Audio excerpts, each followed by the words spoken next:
Assalamu alaikum wa rahmatullahi wa barakatuh. This is your brother Daniel Hayraju. Dr. Iyad Qunaybi is one of the most renowned du'at in the Arab world. He recently made a critical video on Afghanistan and the end of the occupation. I want to share a translation of his video so that English speakers can benefit as well. With the withdrawal of foreign forces from Afghanistan and the rising fear of an Islamic government coming to power, international institutions and media claim to worry about women and human rights in Afghanistan. Today, we'll review with you examples of women's rights and human rights that Afghans enjoyed under the 20 years of occupation. Let's see how fair, honest, and caring the international institutions and global media were in those past 20 years. Recently, the United Nations, the sponsor of gay rights, issued a historic reaction to the end of the occupation. I quote, "At this critical moment, the people of Afghanistan look to the Human Rights Council to defend and protect their rights. The need to prevent the commission of human rights abuses of even greater magnitude and scope make this an essential meeting." The article published by the United Nations states, Afghanistan faces a cultural disaster following the fall of Kabul to Taliban forces. A UN official also urged countries to provide immediate assistance to human rights defenders, including those working on women's and cultural rights, as well as artists trying to flee the country. The American newspaper Time titled an article, "What Afghanistan's Women Stand to Lose." The French newspaper France 24 inquires about the fate of women after the return of Taliban to power. DW writes, "The Taliban have vowed to take a more moderate stance that women's rights will be honored, but both the UN and Germany have expressed skepticism." Al Arabiya titled an article, "Women's Fears from the Taliban Rule." Similarly, in Muslim countries, we have those who are seemingly concerned with women and human rights. For example, there is the film producer of the documentary In 7 Years, Mohammed Aql, who is supposedly so understanding of the apostasy of Muslim youth. This man expressed his deep aversion to the Taliban statement that they would allow women to go to school and work as long as they abide by the hijab. He considers this policy to be despotic, oppressive, and authoritarian. The situation, my brothers, is dangerous, and the world is afraid for the rights of women and human beings in Afghanistan. But I bring you good news today. There is a glimmer of hope, as the U.S. President Joe Biden said in his speech, "We'll continue to speak out for the basic rights of the Afghan people, of women and girls, just as we speak out all over the world." So cheer up, everyone. America will not abandon you, Afghanistan. Neither will the United Nations, who stated that Afghan women's rights are a red line. Let's now consider examples of the amazing human rights that the whole world fears will be lost with the end of the Western occupation. Everything I will mention is documented from Western sources. And before I begin, let me make this disclaimer. A lot of the following is disturbing and heartbreaking, but bear with me, because together we are going to achieve three very important goals, inshallah. One, building Muslim awareness. This episode is perhaps one of the best in revealing to us the truth about the international media and organizations who keep their eyes on us when it comes to humanity and human rights and women's rights. Two, documenting this historical period of the 20-year occupation. There is now a systematic effort to erase the traces of our contemporary history from the internet. Many clips and images have been deleted so that when you come to tell your son, who is smitten by the West, that these people did so and so to the Muslims, he'll ask you, where's the evidence? You can go show him this very video.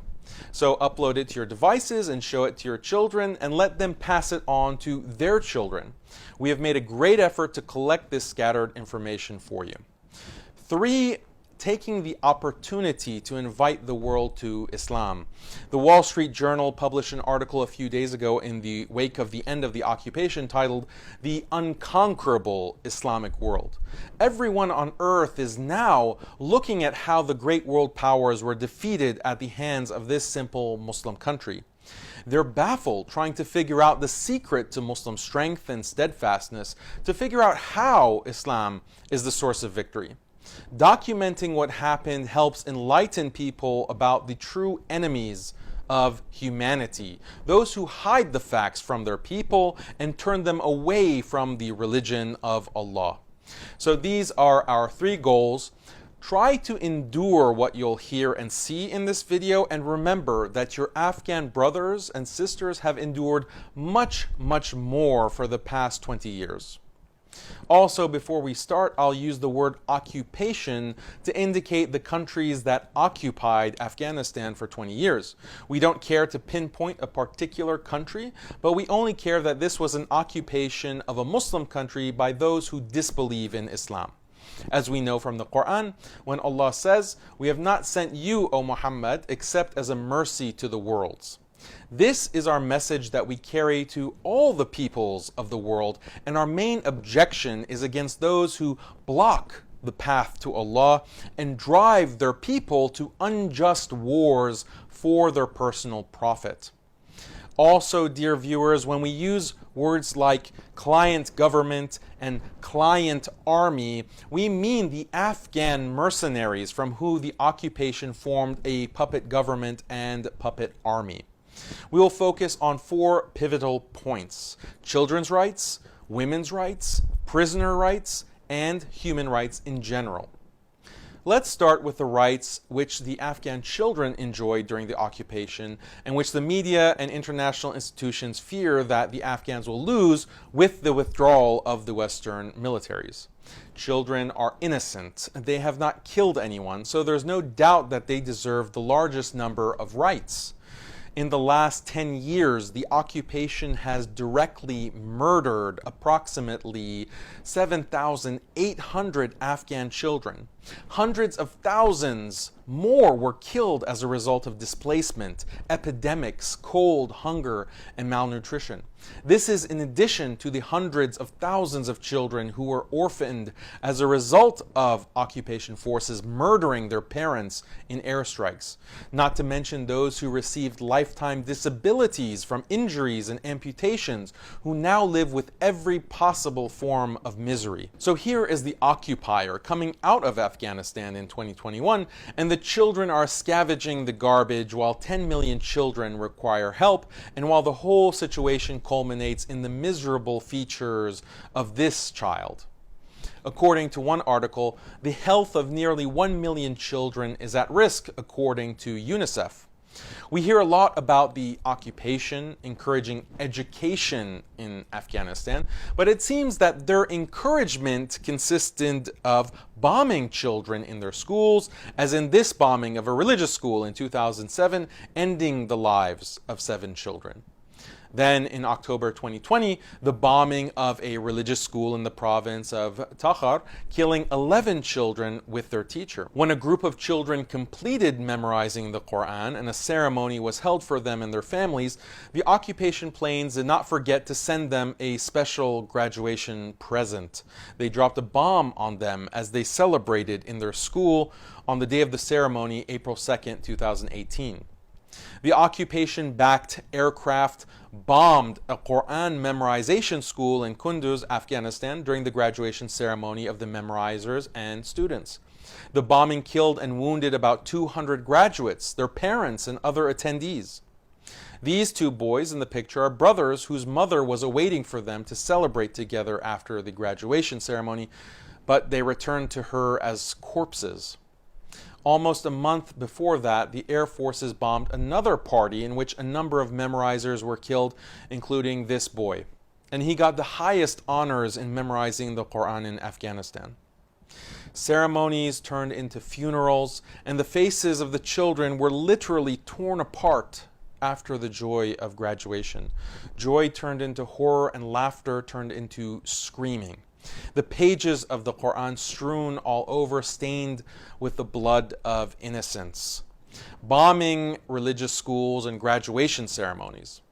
Wasn't this occupation all about education for children?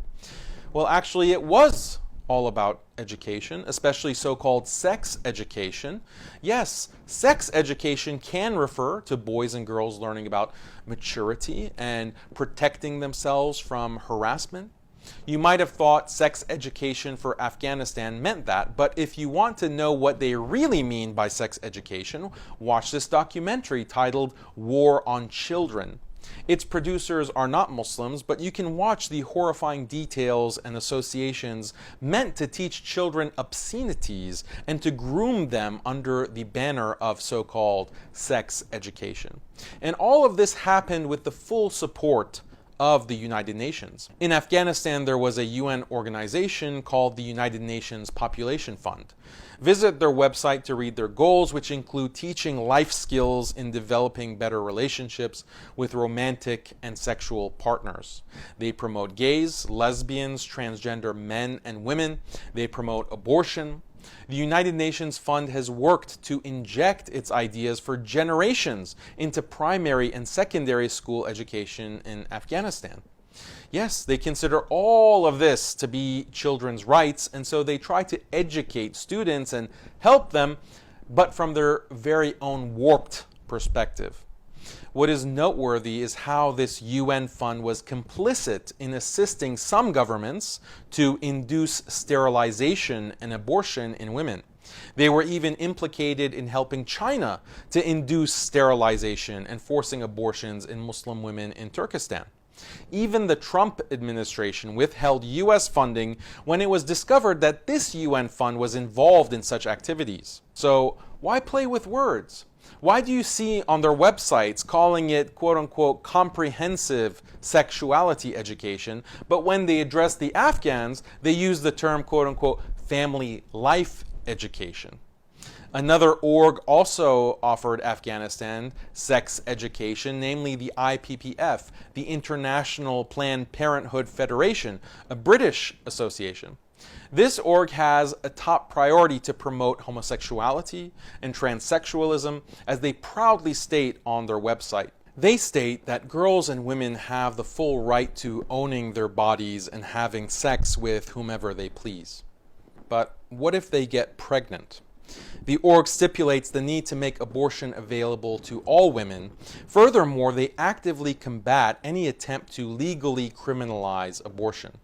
There are other organizations that go after Afghan women in refugee camps for the purposes of sex education, as shown in this documentary. Do these institutions openly invite Afghan women to their agendas? Maybe not in explicit terms, but these are the ultimate goals that they aspire to reach gradually, just as they have reached them in many countries of the world. These institutions are now expressing their fear of losing their achievements, quote unquote, in Afghanistan after the withdrawal of the occupation and the new control of, quote unquote, hardliners. So when you hear from Western countries and media about educating children in Afghanistan, let's remember that this is part of what they mean. Yes, but they surely also taught the children how to avoid harassment and rape? Perhaps. But did this really benefit them when documentation shows rampant child molestation from the occupying soldiers? In this clip, you'll see how a group of Afghan women and girls were dragged to a military base and then brutally raped to such an extent that one of the girls died from hemorrhaging. Perhaps these are individual cases. Individual cases? Look at this report on the occupation's involvement in helping to enslave and rape Afghan children, especially boys. This report from the World Socialist website, which talks about practices supported by the occupation, in which contractors who worked for DynCorp were found to have bought drugs and boys with the help of Afghan authorities. They then held these boys hostage, forcing them to dress up and dance before sexually assaulting them for extended periods of time. Once these boys escape their enslavement, they are left with deep psychological, emotional, and social trauma. This phenomenon is known as boy play, and there are painful details that I could never bring myself to mention. There are detailed documentaries on the issue of child trafficking and prostitution and how Afghan children were kidnapped for this purpose. It was documented that between the years 2010 and 2016, about 6,000 cases of sexual abuse of children were recorded, without any consequence for the rapists, and this was only during 6 of the 20 years of occupation. The British newspaper The Independent stated that the occupation soldiers admitted that they had been instructed to keep quiet about the Afghan soldiers who sexually abused boys. Sometimes the occupation soldiers used to have fun and laugh as they bombed villages and killed children, like in this video. Il y a plus de villages. Mais on demande à reloger là. Ça fait plaisir. Non, il va falloir que tu laisses ta tente et tout le monde à reloger. C'est clair. Eh, il va y avoir de la viande ce soir. On est vraiment des bâtards. S'il faut, il y a des gamins dedans. Ils s'en foutent à peu près à côté. Ah non, non, mais il n'y en a plus là, des gamins. Là, il n'y a plus rien. Ils sont dehors là. This was part of the so-called rights of children that they enjoyed during the occupation.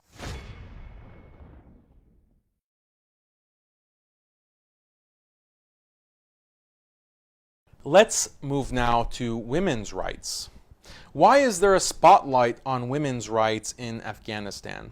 Could it be because those capitalists who want to profit from war created a false pretext to sell an unjust war to their own people? Could it be that they distorted the status of Afghan women under the Taliban for exactly this purpose? Consider this report from Vox. It admits the U.S. used women's rights to help justify the invasion of Afghanistan, which is what WikiLeaks also says about using the issue of women to, quote, reduce Western opposition to military occupation of Afghanistan. Everything we've mentioned about the suffering of children has also been suffered by Afghan women, because those women are the mothers of those children.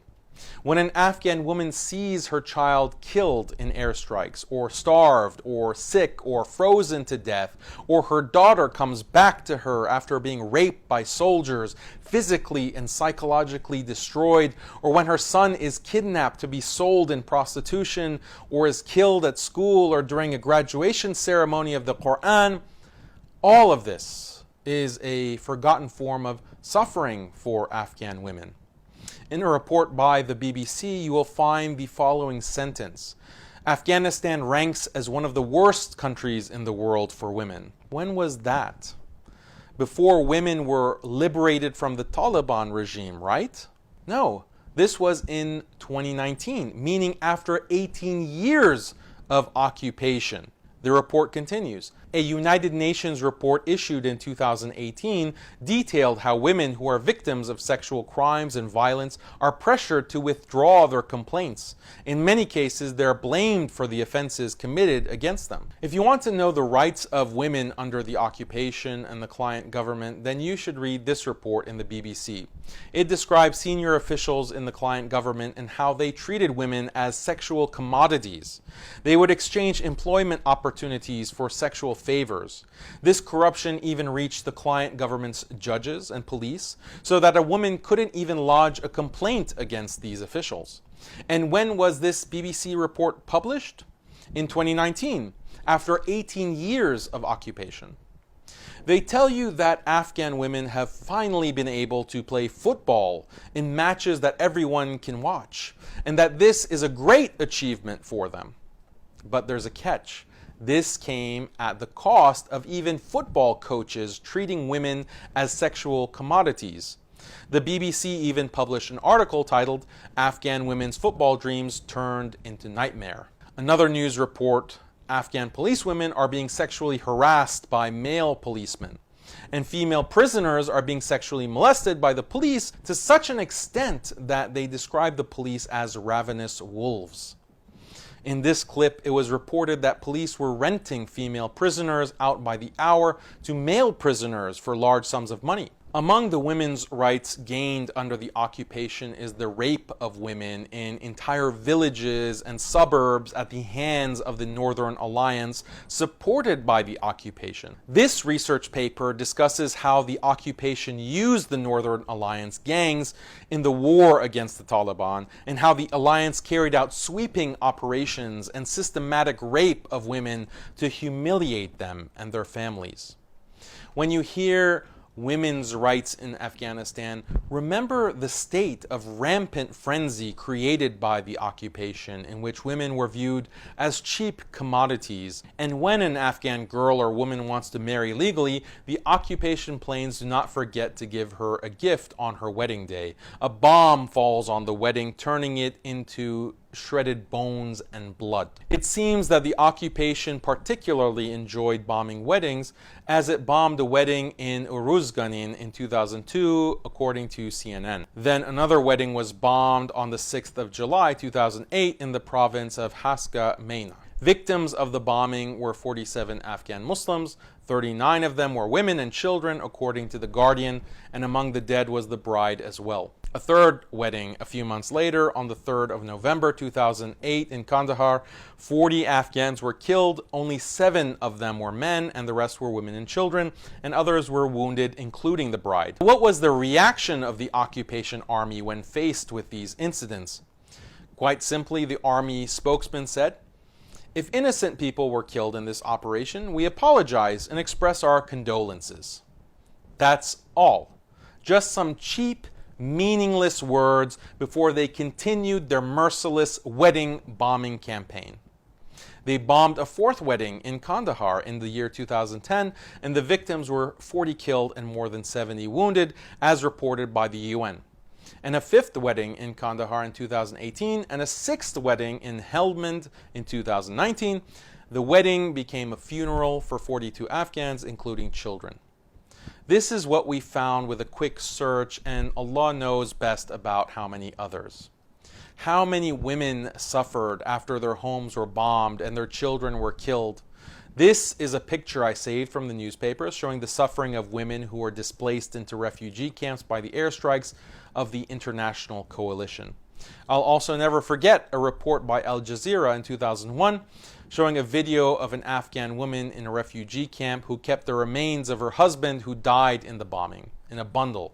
And every time she opened this bundle and looked into it, she would fall into an epileptic seizure, and people would hold her still in place so she wouldn't harm herself while seizing. During the rule of the Taliban scholars made fatwas against opium production, resulting in the elimination of the industry. But then the industry resurfaced and flourished under the occupation. This is a documented fact that many people are ignorant of. Drugs spread and caused the addiction of many Afghan women, as in this report by the BBC, written in Farsi and published in 2018. This report tells us how 1/3 of the inmates who were imprisoned for security issues or so-called terrorism, including women and children, were subjected to torture or ill treatment in the prisons of Afghanistan. Compare all this to what happened with the British journalist Von Ridley, correspondent of the Sunday Times, who sported an Afghani cloak and toured Afghanistan before the start of the war on the Taliban while she was filming with her camera. The Taliban eventually arrested her under the suspicion of being a spy. Then she told us her story. According to her, Muslims treated her well and told her about Islam. Her boss in the Sunday Times offered the Taliban money in exchange for her release, but the Taliban refused and released her for free, asking her only to learn about Islam. She actually read, learned, and then converted to Islam 2 years after her release. Check out Dr. Iyad's episode, Liberation of Western Women, the full story, to know more about those who advocate for the liberation of women. Among them are those who humiliated women in their countries and turned them into commodities, insulting their dignity and then claiming to care about the rights of Afghan women.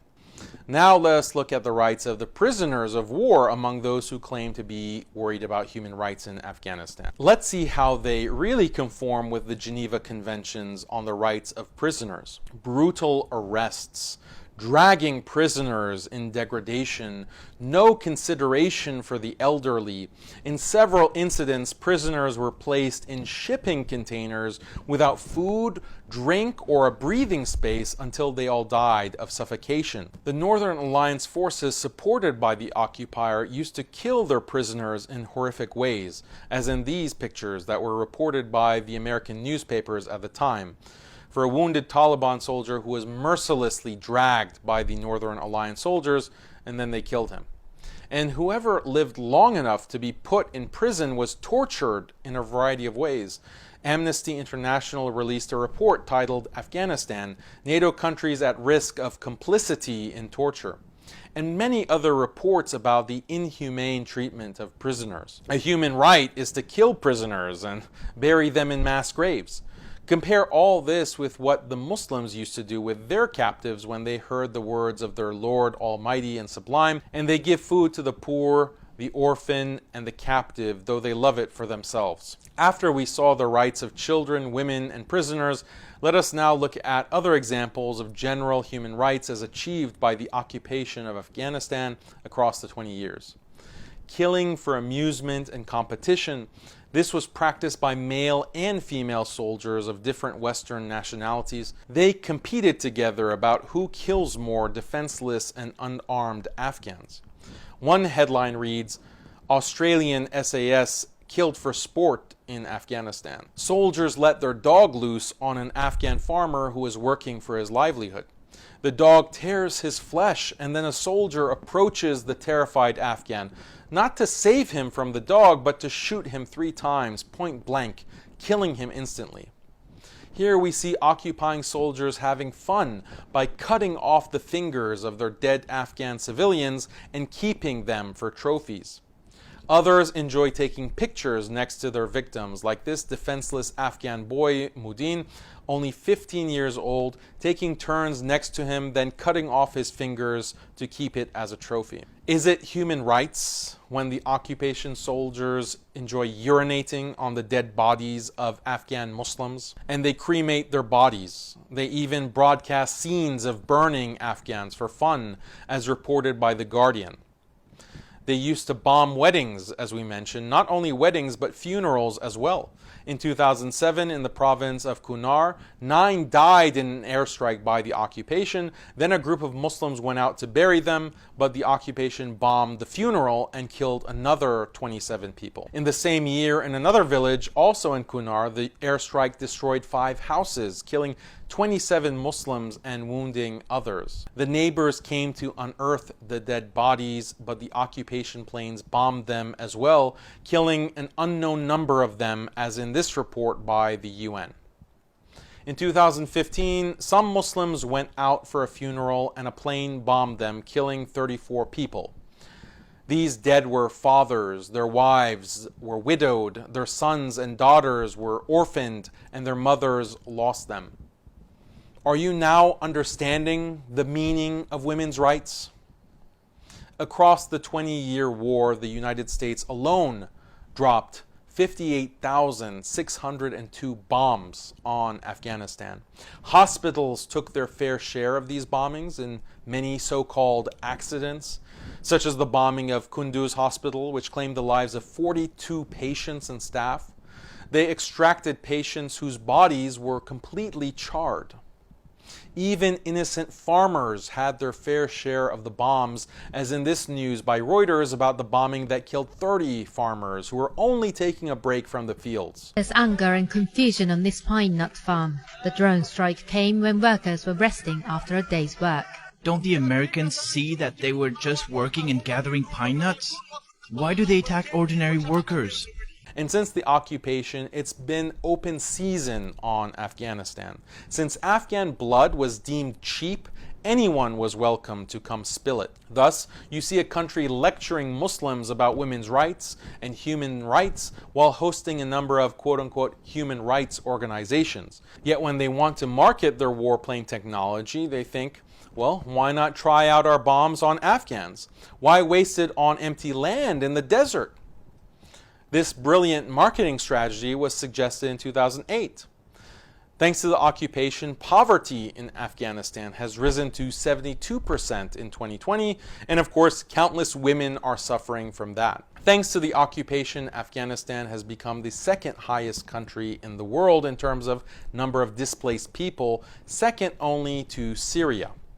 2.7 million Afghans have been displaced to other countries, and another 4 million have been rendered homeless and internally displaced inside Afghanistan. About 250,000 dead, more than 70,000 of them were defenseless civilians, and twice as many were killed because of starvation and epidemics. Remember, however, the statement of the Ministry of Defense of the occupying country at the beginning of the war in 2001. And to drive home the point, this is not an attack against Afghanistan or its people. Today's strikes ended with an airdrop of food, 35,000 packets, to starving Afghan refugees. Western media was circulating pictures like this, with an American soldier laying a quilt over a detainee during a mission in southeastern Afghanistan. They're insulting the intelligence of their own people with such images, with such propaganda. Imagine that after 15 years of these atrocities, the International Criminal Court issued a report about evidence that U.S. forces committed war crimes in Afghanistan. And you see this piece of news after 18 years of these practices, saying that the UK government and military are accused of war crimes cover-up. Yet, what was the fate of these accusations? Quite simply, the envoy of the United States of America replied, "We never targeted innocents." Just like that. Case closed. No harm done. The real question is, how dare the International Criminal Court question America? So the New York Times published an article last year titled, "U.S. to Penalize War Crimes Investigators Looking into American Troops." Here's an excerpt. The Trump administration warned on Thursday, accusing a Hague-based court of corruption and maintaining that the United States can prosecute its own military and intelligence personnel. The sanctions come more than 2 years after the International Criminal Court announced an inquiry into allegations of crimes against humanity, including torture and rape, by U.S. forces in Afghanistan. This was published in the BBC. The U.S. even threatened that Americans can be sanctioned if they materially support the ICC. Now just imagine for a second, what if show trials are actually held just to save face and throw some low-level perpetrators under the bus to give the appearance of accountability? No problem. Some kind-hearted American official like Donald Trump will come to issue a general pardon for them. As DW News reported, that Trump pardons 2 U.S. Army officers accused of war crimes in Iraq and Afghanistan. Do you now see how beautiful human rights are in this world we're living in? Do you see the essence of international law? Do you see the Universal Declaration of Human Rights and the Geneva Conventions on the Rights of Prisoners? How easily were all of these tossed away in the trash?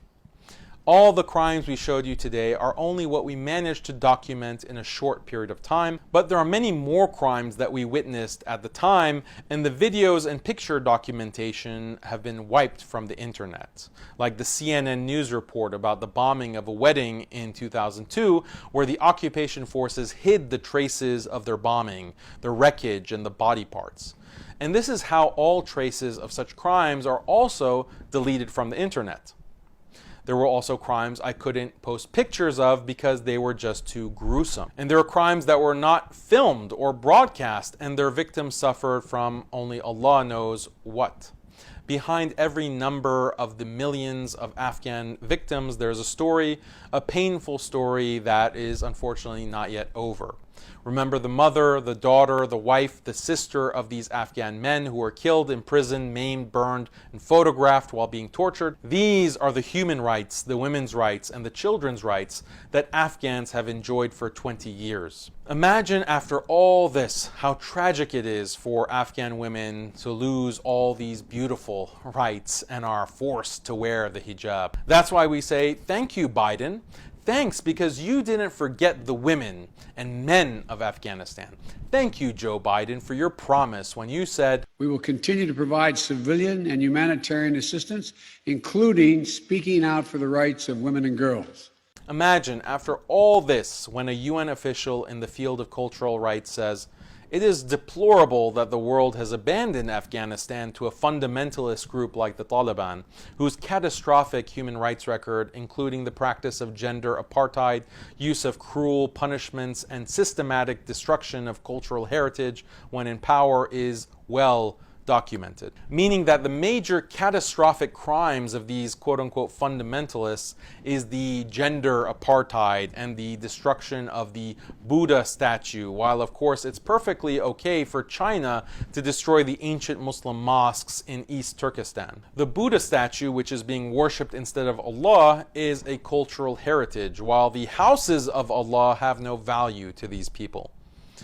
The UN official adds, all governments and the international community must act with urgency today to prevent a massive human rights and cultural disaster in Afghanistan. These were the words of a UN official. It's not surprising if you know that the UN forces themselves are involved in rape and murder, and that more than 100 UN peacekeepers in Haiti were part of a child sex ring, and none of them were ever jailed for that. There were also other incidents for peacekeepers raping children in Central Africa.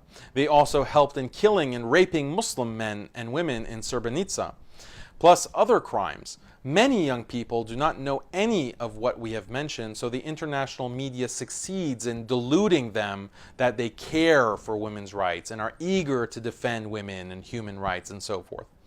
Imagine when the media neglects all this and preoccupies the world with the question, will the Taliban fulfill its vows regarding the treatment of women? Their vows? Are you serious?